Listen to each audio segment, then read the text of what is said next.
parler de ce nouvel album après Planète Chaos, ça fait pratiquement 3 ans, en tout cas, plus de 3 ans.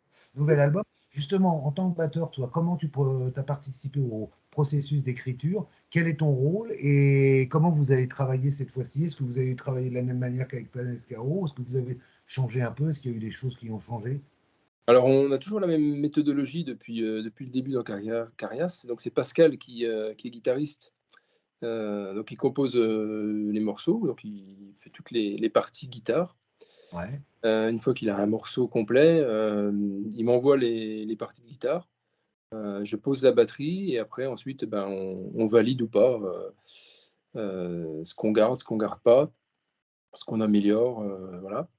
Et puis, une fois qu'on a bien validé la partie guitare-batterie, on y rajoute la basse et puis le chant.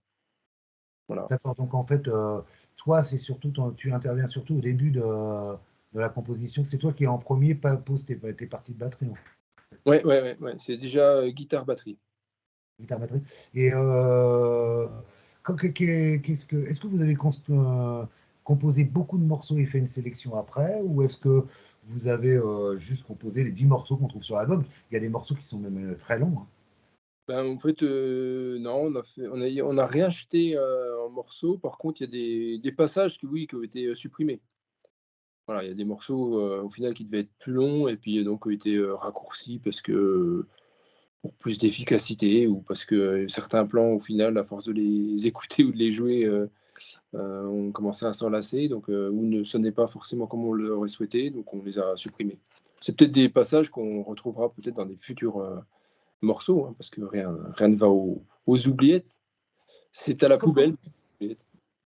Comment tu le décrirais, cet album, justement, comparé à Planète Chaos? Est-ce que vous avez essayé de... Comment vous avez évolué pendant ces 3 ans musicalement, en fait? Alors, évoluer, je pense déjà on s'améliore musicalement.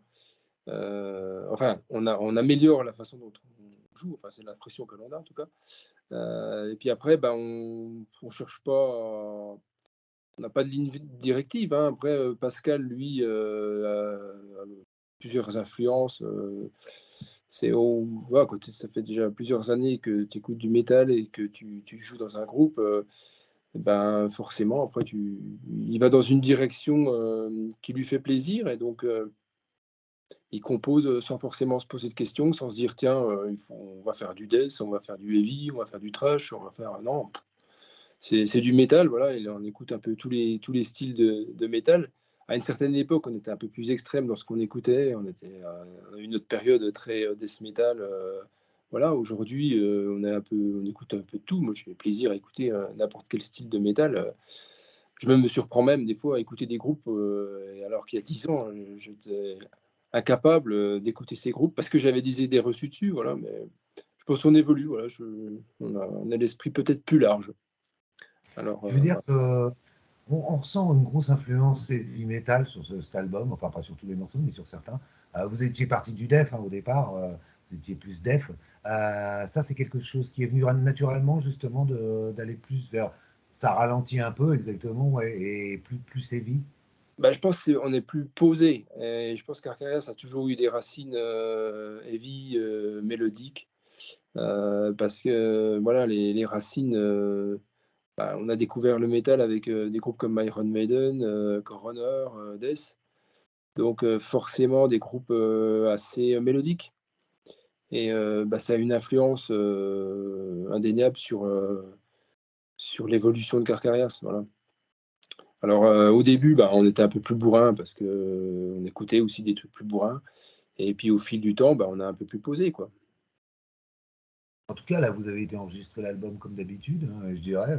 Ça devient presque un rituel, hein. C'était au Dawn Stone Studio à Genève, en Suisse, avec Ouais. Drop, tu m'en parlais tout à l'heure, guitariste de Samael, ex-hybride.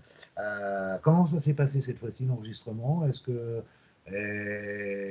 Comment vous avez travaillé cette fois-ci avec lui, comme sur Planet Chaos, ou est-ce qu'il Ouais, ouais, est... comme d'habitude, moi j'enregistre, les parties de batterie, dans notre, local. On fait toutes les prises, comme ça permet, déjà de pas se stresser, en studio, si je suis pas en forme ou si à un moment donné, il y a un plan que je sens pas, on doit le refaire, on n'est pas obligé de se dire: «Ah bah tiens, c'est enregistré, tant pis, on peut plus retoucher». Donc là, on prend le temps vraiment de bien placer la batterie, donc comme ça, on n'a aucune pression et une fois que la batterie est enregistrée, après là, on part en studio, pour, bah, faire les guitares et puis après, bah, l'enregistrement du chant, de la basse et puis le mixage. Et toi, tu es là quand il y a les autres prises en studio ou pas du tout? Ouais, quand il y a la guitare, non, je m'en vais parce que c'est vraiment long. Mais après, quand, le chant est enregistré, ouais, je suis là. C'est intéressant c'est toujours sympa parce que c'est vrai que des fois, on découvre un peu le chant au studio aussi, Ouais. par rapport à la qualité, de l'enregistrement sonore que l'on n'a pas forcément, bah, dans un local de répète. Donc c'est pour ça que c'est intéressant d'être là pour le chant et puis pour le mixage aussi. Mais bon, on laisse quand même, Drop a quand même une grande liberté par rapport au mixage et bah, il propose aussi plein de choses. C'est ça qui est intéressant, parce que, bon, on est sur la même longueur d'onde, musicalement. Enfin, il a une très bonne expérience et expertise. Vous avez jamais eu envie de finalement d'essayer d'aller voir ailleurs, comme on dit, enfin de tenter un autre producteur, ou qui vous a un producteur qui vous a fait flasher, bien sûr? Heu, non, après, là bon, alors, il y a un gros intérêt, avec Drop, c'est que bon, bah, déjà, on s'entend bien, on est des copains. Mais, il y a aussi le fait que, bah, Drop, le studio est à proximité de là où habite, Pascal, le guitariste. Donc au niveau logistique, Ouais. c'est hyper intéressant. Alors donc vous êtes assez éloignés les uns des autres? Ouais, enfin éloigné, moi je suis encore sur, Besançon, mais c'est vrai que je suis à l'origine du groupe, on était tous de Besançon, voilà, maintenant il y a plus que moi. Tu le survivor. C'est ça, de là. C'est Koh-Lanta quoi. Tu le C'est moi qui ai gagné l'épreuve des poteaux.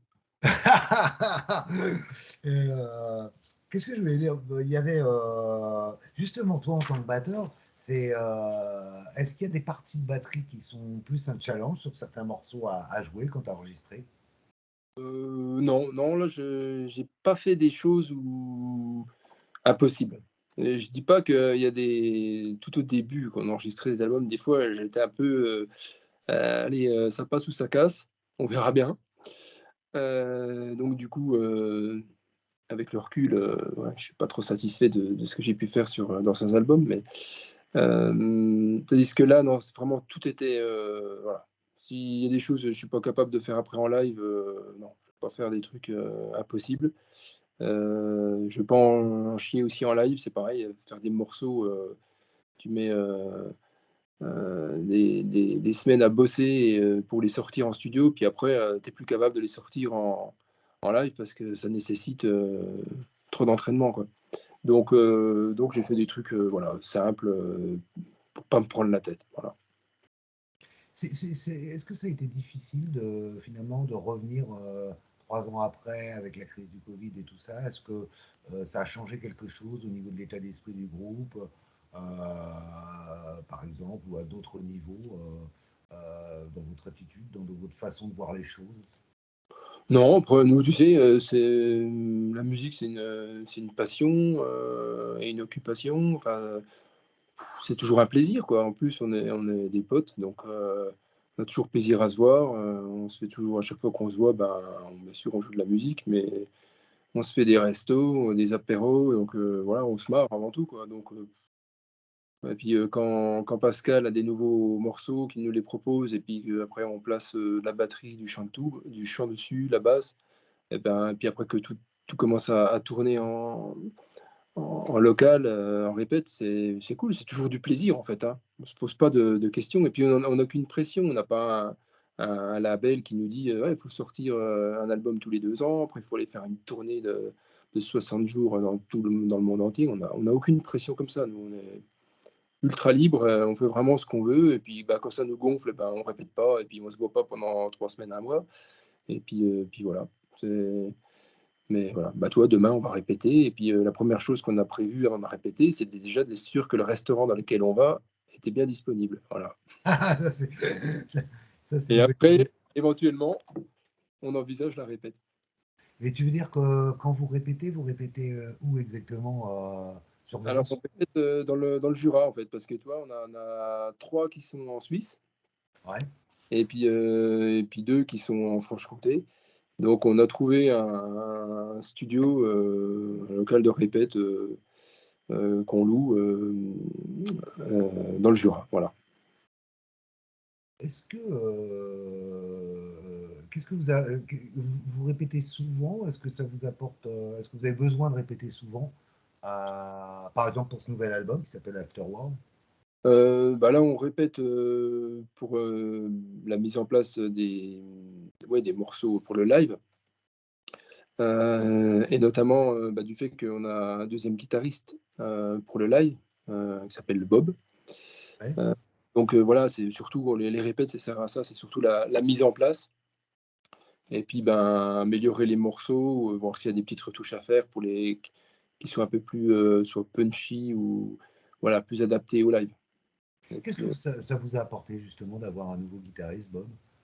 et ben en fait, alors c'est vrai que dans Carcass, on a quand même pas mal de parties mélodiques avec multi-guitares.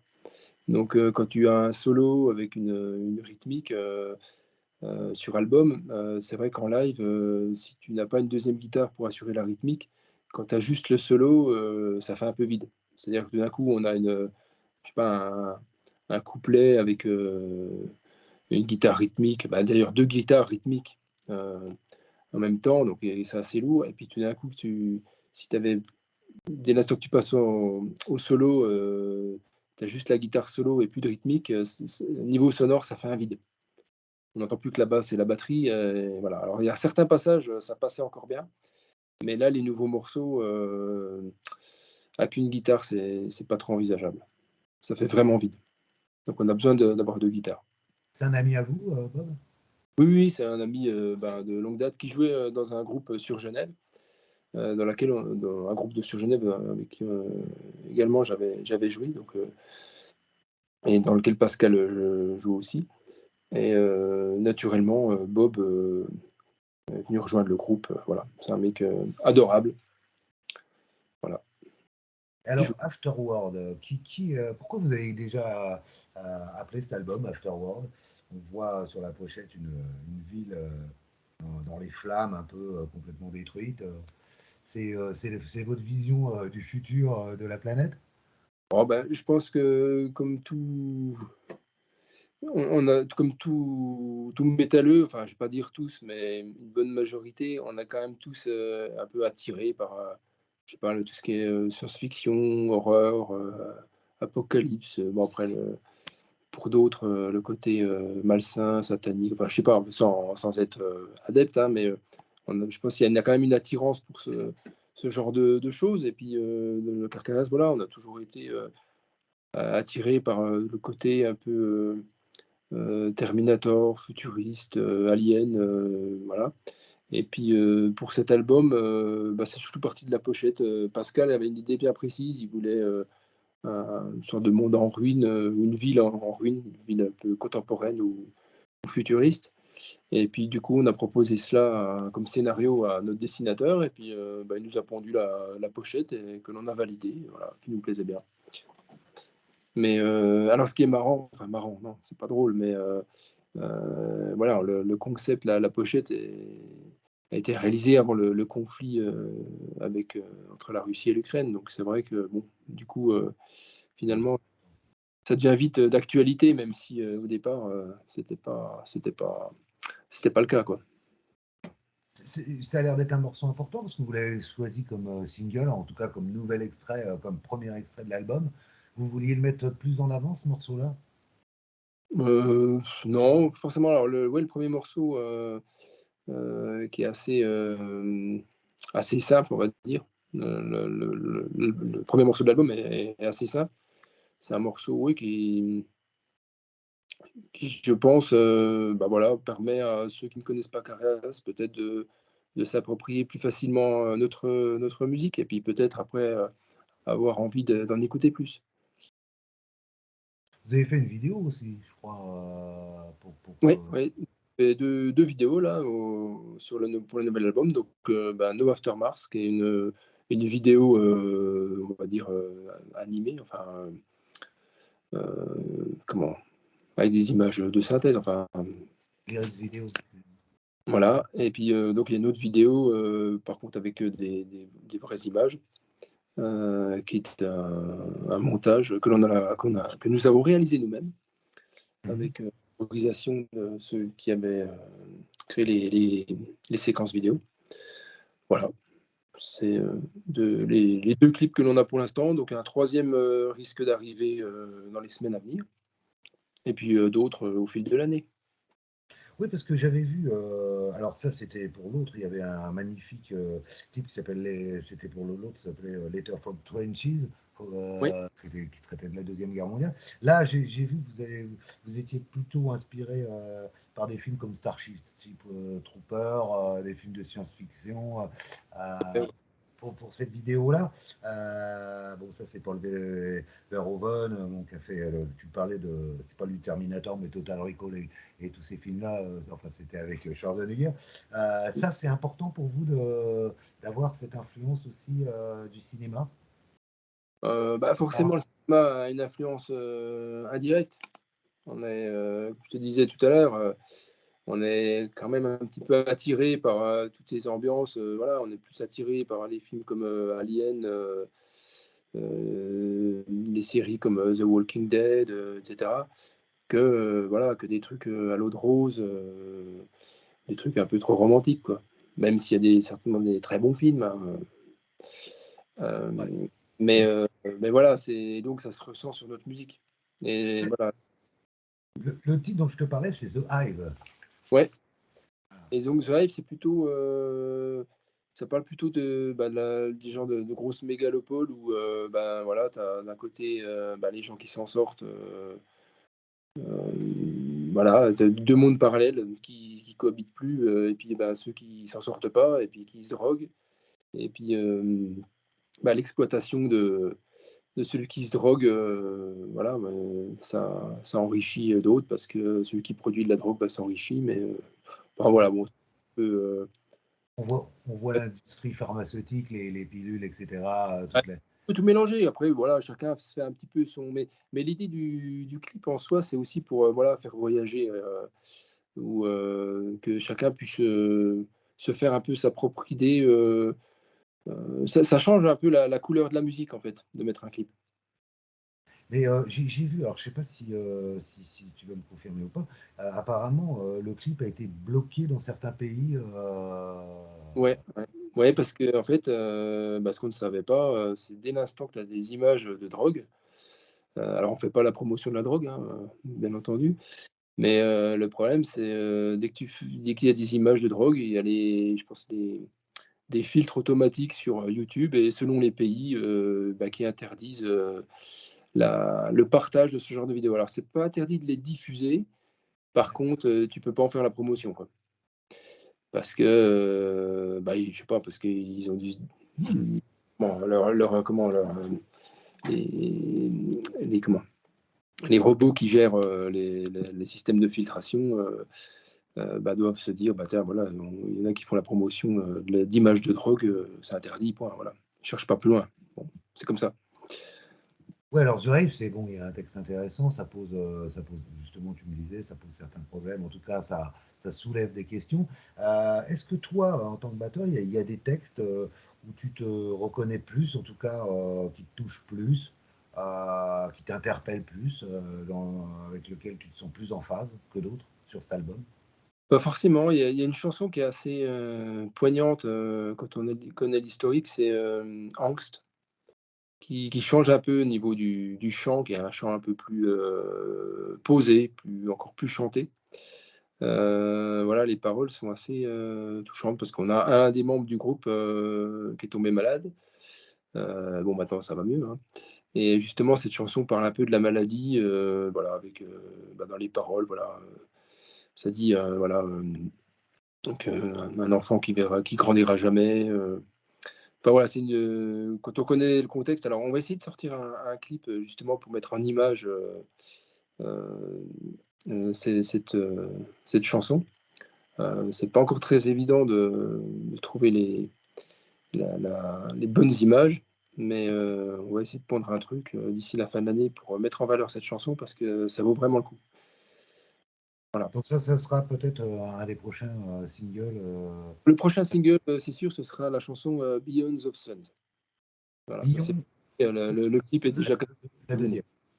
Ouais, la troisième D'accord. chanson. Et pour la troisième. Le troisième clip, deuxième sur l'album. Ouais. Billy Nelson, pourquoi ce morceau-là, pas précisément?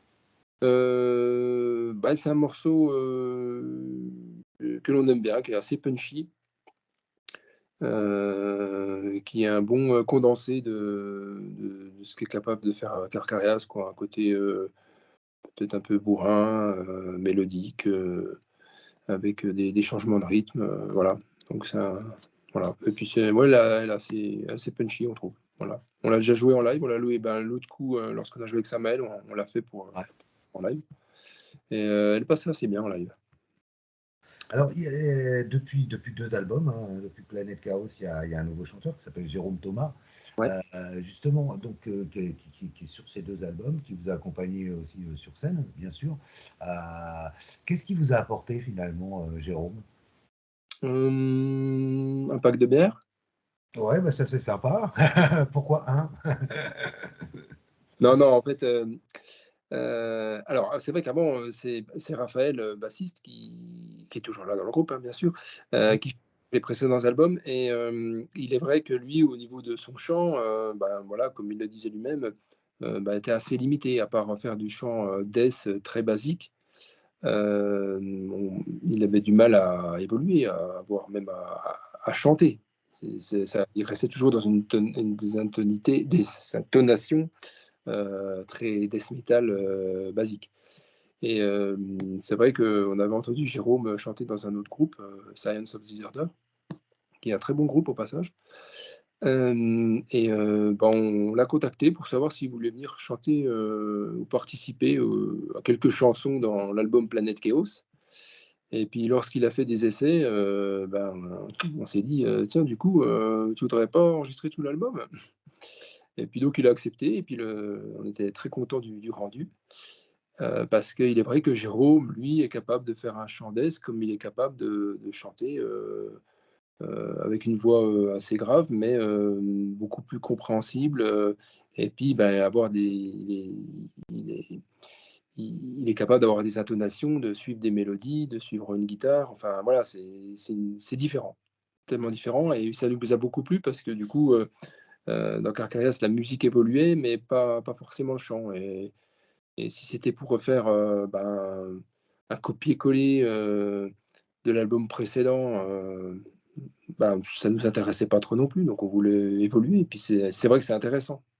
Ses propositions étaient intéressantes. Il était aussi source de propositions plus que chanteur. mmh. Donc voilà, et puis en plus, c'est quelqu'un de super sympa, on s'entend bien, on se marre bien, donc Est-ce voilà. il a apporté aussi, en tout cas, est-ce qu'il a joué un rôle au niveau des textes, ou est-ce que c'est Jérôme qui a écrit les textes? Comment ça se passe? Alors, bah, pour l'album précédent, Planète Chaos, il y a une partie des textes déjà plus ou moins écrits, donc il a rajouté sa touche, et puis fait peut-être quelques textes, je me rappelle plus trop. Par contre, pour le dernier album, c'est lui qui a écrit, la totalité des textes. Voilà. Donc oui, il apporte sa touche. Alors c'est en général, voilà, Pascal, essaye d'orienter, parce qu'il voilà, une orientation plutôt science-fiction, monde apocalyptique, mais Jérôme est assez libre, dans la façon dont il écrit, quoi. Justement, ça a changé quelque chose, le fait qu'il se charge des textes aussi? Ah ben, ça a soulagé, Raph, parce que maintenant il fait plus que Elpas, donc lui maintenant, bah, il peut astiquer mes cymbales et puis nettoyer ma batterie en répète. Ça aide aussi, toi. Voilà. Il y a, je regardais vous avez fait votre retour après 12 ans après avoir arrêté, en tout cas la scène. Est-ce que tu as été surpris que finalement on vous ait pas oublié et, l'accueil était bon, hein, j'ai vu ça partout. Est-ce que ça vous a surpris finalement quand on se retire comme ça pendant des années, de Heu, revenir et que finalement il y a des gens qui vous attendent encore? Ouais, c'est vrai que ça nous a surpris parce qu'on s'est dit, on a dû tomber complètement aux oubliettes, notamment avec le nombre de groupes, qui sortent, Ouais. par semaine, voire par jour et sachant que tous les groupes, bah, voilà, qui sont là déjà depuis, 30-40 ans, continuent à sortir des albums. Donc c'est vrai qu'aujourd'hui, quand un groupe s'arrête, une dizaine d'années, forcément, on se dit que ce groupe-là a dû passer aux oubliettes. Mais non, finalement, voilà, on a vu qu'on avait des gens qui nous attendaient et voilà, c'était une belle surprise et puis ça nous a vraiment motivés, bah, à sortir, bah, Planète Chaos, 2-3 ans après on a annoncé notre retour sur scène et voilà, c'est vrai que c'est motivant. On fait pas ça pour la notoriété et tout, mais on cache pas que c'est vrai que, bah, quand il y a des encouragements, que ça fait plaisir, bah, voilà, ça fait toujours plaisir, voilà, ça motive, c'est sûr. Le groupe, il existe, enfin, vous avez débuté aux alentours de 1994, ça va faire presque 30 ans. Ça Euh, euh, quel regard, justement, tu poses sur ces 29 années au sein du groupe, puisque finalement, vous êtes toujours restés amis et donc le groupe existait quelque part tout le temps, entre vous en tout cas. Quel regard tu portes sur tout ce que vous avez fait la première démo, c'était en 1996, hein, je crois, c'était Ancestral War. Après, il y a eu des albums. Euh, Comment tu analyses tout ça, ce parcours que vous avez fait tous ensemble? Oh, je pense qu'on a fait un parcours, bah, sympathique, mais, essentiellement, en France, en fait. On a été un peu, pépère et feignasse, je pense. On n'a pas on n'est pas allé pousser le développement du groupe, trop loin en dehors des frontières, mais c'est vrai qu'à l'époque, le métal français avait quand même du mal à s'exporter. Donc, je pense que les groupes français ont resté quand même souvent en France. Heu, donc voilà, bah, après on s'en plaint pas, hein. On a bien vécu en France, on a fait des super concerts, notamment dans les années 2000. Hem, voilà donc non, bah, notre parcours, je veux dire on mérite ce qu'on a, ni plus ni moins. Voilà, tant mieux que ça plaise, si on n'est pas ultra connu non plus, ben, c'est on ne peut en être que responsable aussi parce que voilà, on s'est arrêté 10 ans et puis on a un style musical qui est très propre à Carcarias, voilà, qui ne plaît pas à tout le monde. Mais nous, on est content de ce qu'on fait, voilà, puis si ça plaît à des gens, bah, tant mieux et puis voilà. Est-ce qu'il y a un album dont tu es particulièrement fier, toi? Bah, enfin, chaque fois qu'on sort un nouvel album, on est fiers de ce nouvel album Ouais. parce qu'on alors, bon, j'ai vu, dans des fois certains commentaires, qu'il y a des gens qui préféraient ce qu'on faisait avant, mais moi j'ai fait exactement le même commentaire avec, les groupes, avec pas mal de groupes que j'écoute, j'ai toujours préféré les premiers albums. En général, je pense qu'on aime souvent le premier album du groupe qu'on découvre. Mais, mais voilà, après, non, j'ai pas d'album, j'ai toujours eu du plaisir pour tous les albums. Oui, à l'époque, Le dernier, je l'aime bien, le vous Planète étiez Chaos. des... Pardon, vas-y. Ouais, ouais, non, mais j'aime bien les 2 derniers albums et puis, bah, le Killing Process aussi, celui qu'on a sorti chez Adiposer en 2002, Ouais. celui-là. Voilà. Vous avez travaillé aussi avec Stéphane Buriel. Ouais, on a fait 2 albums avec, Stéphane Muriez, ouais C'est une bonne et expérience, ça. ouais, oui, bah et puis à l'époque, tu vois, dans les années 2000, lorsqu'on est allé enregistrer avec, Stéphane, bah, on était aussi des grands fans de Load Blast, et puis, bah, Stéphane, puis Load Blast, c'était quand même, dans les numéros 1 des groupes français à l'époque, hein. Enfin, dans le style musical, on va dire. Après, On vous dit, je me souviens qu'à l'époque, on disait de vous que vous aviez un style death mellow. Tu te reconnais dans ce style-là?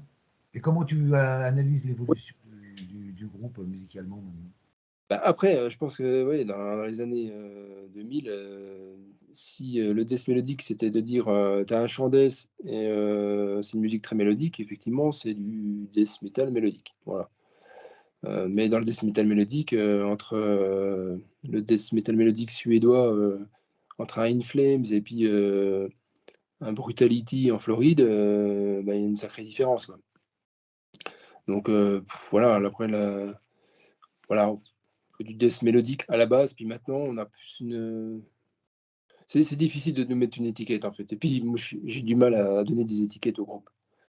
Parce que je trouve que le métal évolue avec une multitude d'influences. J'ai l'impression qu'aujourd'hui, les métalleux écoutent tout type de métal. Alors qu'il y a une époque, les thrashers, les mecs qui écoutent du death metal et puis ceux qui écoutent du heavy. Et ceux qui écoutent du black metal. Alors que maintenant, j'ai l'impression que tout le monde écoute un peu de tout, et tant mieux. Mais voilà, c'est le ressenti que j'ai. Et du coup, nous, dans notre musique, on a toutes ces influences, en fait, hein. L'album, il a été masterisé par James Brogan, qui avait travaillé déjà sur l'album d'avant, je crois, si je me souviens Ouais, bien. Donc on ne présente plus, hein, une légende de la production depuis des années, toujours en Suède, hein, au Fascination Street Studio. oui. Quand on confie justement le mastering, on sait que c'est très important pour le son aussi, avec le mixage. Est-ce qu'on attend quelque chose de particulier de quelqu'un comme Jeff Brogan, ou est-ce que c'est lui qui crée le son et qui vous le propose? Alors, en fait, c'est surtout, Drop qui travaille avec lui. Ouais. Nous, on a fait entièrement confiance à Drop et puis, parce que c'est vrai que le mastering, c'est quand même technique et bon, bah, moi personnellement, on va dire, j'y connais rien. Je vois bien une différence sonore entre un album masterisé et non masterisé, Ouais. mais après, je suis incapable de dire: «Tiens, il faudrait rajouter de ceci ou de cela pour qu'il y ait tel ou tel, ressenti ou au final». Donc voilà, donc là-dessus, c'est Drop, en studio qui travaille directement avec, James Bogren et puis après, bah, ils font leur popote, ils nous font la proposition, nous on écoute, on dit: «Ouais, c'est top, on valide» et puis voilà. Mais de passer avec quelqu'un comme James Bogren, c'est sûr que voilà, c'est une garantie de qualité, au niveau du produit fini, quoi. Alors pour conclure, bah, j'ai envie de parler un petit peu de toi justement. Toi, tu es De batteur de toi, groupe. OIT? Ça aussi, c'est pas mal. Toi, tu es le batteur à l'origine. Comment est née finalement ta passion pour la batterie déjà? Qu'est-ce Alors qui c'est t'a simple, amené à la batterie? je crois que c'était en seconde, au lycée. Commencé à écouter Iron Maiden, pour un moi j'ai arrêté j'écoutais en boucle l'album Power Slave, je me rappelle. Et puis avec des potes, bah, on aimait tous, on découvrait un peu le métal, donc on était tous un fou. Et puis on s'est dit: «Tiens, si on faisait un groupe?» Alors j'ai un copain qui était, assez comique, qui faisait rire tout le monde, donc lui, on lui a dit: «Bah, toi, tu vas faire le chant». Un autre pote qui faisait déjà un peu de la guitare sèche, donc on lui dit: «Bah, toi, tu vas faire la guitare électrique». Et puis, bah, moi, j'ai dit: «Bah, moi, je vais faire la batterie». Donc j'y connaissais que dalle en batterie. Je savais même pas ce que c'était qu'une caisse claire, hein, la différence entre un tom bass et tout, que dalle, une vraie brêle. Et puis, je me suis dit: «Bon, ouais, je vais quand même prendre des cours» et puis de fil en aiguille, ben, ça m'a intéressé et puis, j'ai progressé et puis un jour, je faisais une émission de radio, de métal, sur Besançon et puis, bah, c'est comme ça que j'ai rencontré Pascal qui commençait un groupe, puis il cherchait un batteur et puis, ben, donc, voilà, c'est comme ça qu'a commencé Carcarias. Voilà. D'accord, c'est tout simple en fait, quand, euh, quand on le dit comme ça. Euh, est-ce qu'il y a des batteurs pour toi qui sont des références, un peu des idoles? Voilà, j'ai toujours bien aimé, Dave Lombardo, Ouais. Oui. heu, parce que pour moi, j'ai l'album South of Heaven de Slayer, niveau batterie, je trouve que c'est un des meilleurs, voilà. C'est m'a toujours, après j'ai pas su évoluer, m'intéresser, à d'autres et j'aime bien les gars comme Jen Holgan dans Death et tout, mais c'est tellement technique, qu'au bout d'un moment, ça me gonfle. Ouais. Alors que, voilà, des batteurs comme Dave Lombardo, c'est, alors c'est technique aussi, mais voilà, je me dirais c'est plus accessible en fait. Enfin même sans dénigrer, ce que fait Lombardo parce que c'est balèze aussi. Mais, je trouve que c'est moins voilà, c'est moins de tout partout. Voilà, j'aime bien Dave Lombardo, voilà. Tu te souviens du premier album que tu as écouté? t'a vraiment donné le déclic? C'est à cause de ma mère, parce qu'elle avait une cassette d'ACDC, donc c'est Back in Black de ACDC. En métal, hein, non, j'entends. Oui, oui, bien sûr. Voilà. Le premier album de métal que j'ai entendu, c'est AC/DC et Back in Black et après je me suis intéressé, j'ai acheté au pif, une cassette d'Iron Maiden et ça m'a bien plu et puis après, voilà, le mal était fait. J'ai Et toi, chopé le virus. pour conclure, qu'est-ce que tu as envie de dire par rapport à cet album, par rapport au groupe? Par exemple, si tu devais présenter le groupe à quelqu'un, et cet album surtout, Afterworld, à quelqu'un qui ne vous connaît pas du tout. Tu arrives avec l'album en main, qu'est-ce que tu lui dirais? Je dirais, si tu auras de la chance dans la vie, il faut absolument que tu achètes cet album, sinon il va t'arriver grand malheur. Non, prenez le temps d'écouter. Voilà, il y a forcément, quelque chose qui pourrait vous plaire dans un album de Carcass, voilà. Il y a de la mélodie, il y a des sentiments, des passages tristes, mélancoliques, de l'amour, de la haine, un peu de tout. Voilà, c'est ce qui fait, la composition, et l'essence, du groupe Carcass. Alors je t'invite à l'écouter sans tarder, avant qu'il n'en ait plus. Attention, ne perds pas cette chance. Voilà, c'est Ok, tout. bah écoute, merci beaucoup pour l'interview. Bravo. Merci à toi, c'était cool. On va Ouais, pouvoir passer à l'apéro.